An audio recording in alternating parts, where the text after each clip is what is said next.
사무엘상은 구약 성경의 역사서에 속하며 사사기와 열왕기 사이에 위치합니다.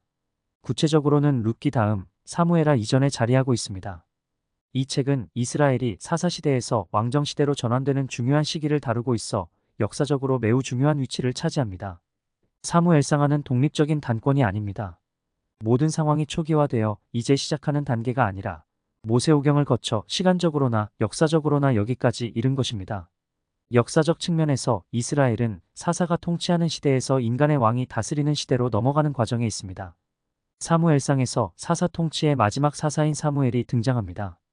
이 시기에도 이스라엘 백성들은 여호와와 그리스도에 대한 간접적인 경험과 눈에 보여지는 모형들로 풍성합니다. 이미 조상 대대로 내려온 역사적 축적물과 당대에도 직접 두 눈으로 보이는 사무엘 사사와 성막, 제사장, 그 땅, 사무엘에게 나타나신 여호와 하나님, 이스라엘 백성들과 후손들이 모두 그리스도의 일부를 나타냅니다. 여전히 여호와 하나님은 그리스도의 언약 가운데 그 땅에서 임재하십니다. 또한 직접적으로 사무엘에게 함께하신 여호와의 능력과 지혜를 볼 수 있습니다. 그러나 이러한 상황 속에서도 마귀의 존재는 분명했습니다. 태어나는 자손들은 원초적으로 마귀의 자녀들이었고 이들을 제자로 키워내야 했습니다. 그들 마음속에 강력한 폭발이 일어나는 불신앙을 그리스도의 이름으로 바꿔야 했고 수많은 사건에서 그리스도의 답을 찾아야 했습니다. 또한 세계 복음화라는 과제도 있었습니다. 마귀의 활동과 영적 전쟁을 잘 모르는 무지한 모습이 지도자들에게 노골적으로 보입니다.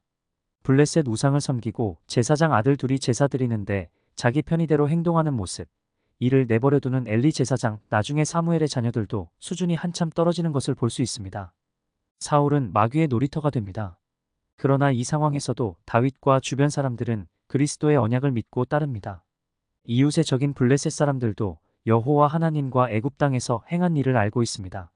그들은 전쟁에서 승리 후 언약궤를 가져와 그 언약궤의 어마어마한 능력 앞에 그 지역이 초토화되는 리얼한 상황을 직접 경험했습니다. 중반부에서 이스라엘의 왕이 사울로 선택됩니다.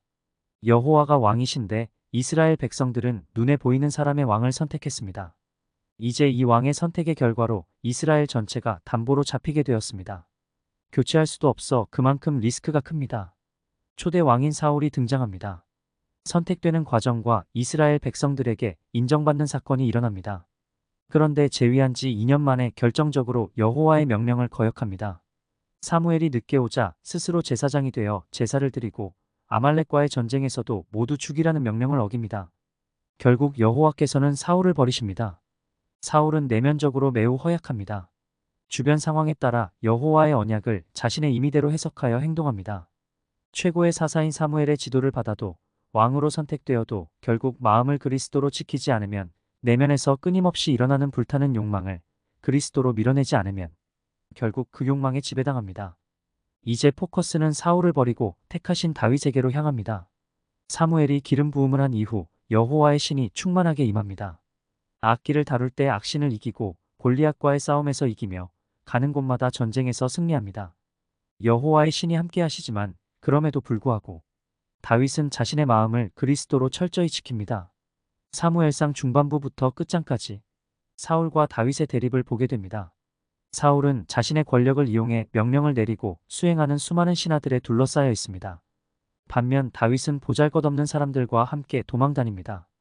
사울은 여호와의 이름으로 맹세하고도 지키지 않는 모습을 보입니다. 이에 비해 다윗의 행동이 대조적으로 나타납니다. 자신에게 유리한 상황에서도 여호와께서 허락하지 않은 일은 하지 않습니다. 여호와의 이름으로 맹세한 일을 지킵니다. 자신의 마음속을 어떻게 지키느냐의 차이가 드러납니다. 두 사람을 대비시키면서 환경이 아무리 좋거나 나쁘더라도 결국 마음을 지키는 수준의 중요함을 알게 됩니다. 자신의 마음을 지키지 못하면 결국 허물어집니다. 마음을 그리스도의 절대 언약으로 지켜야 합니다. 마귀는 좋은 환경이나 열악한 환경이나 그 배후에서 사울과 다윗을 망가뜨리려 합니다. 사울과 다윗은 모두 안수받을 때 성령이 충만했습니다.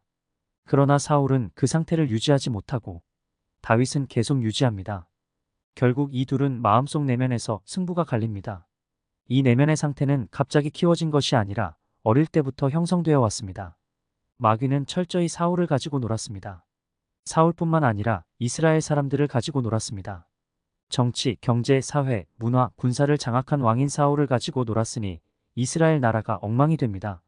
한 명의 왕이 마귀의 놀이터가 되니 온 나라가 직접적인 영향을 받습니다. 사무엘상에서 보이는 그리스도의 모형과 의미는 다양합니다.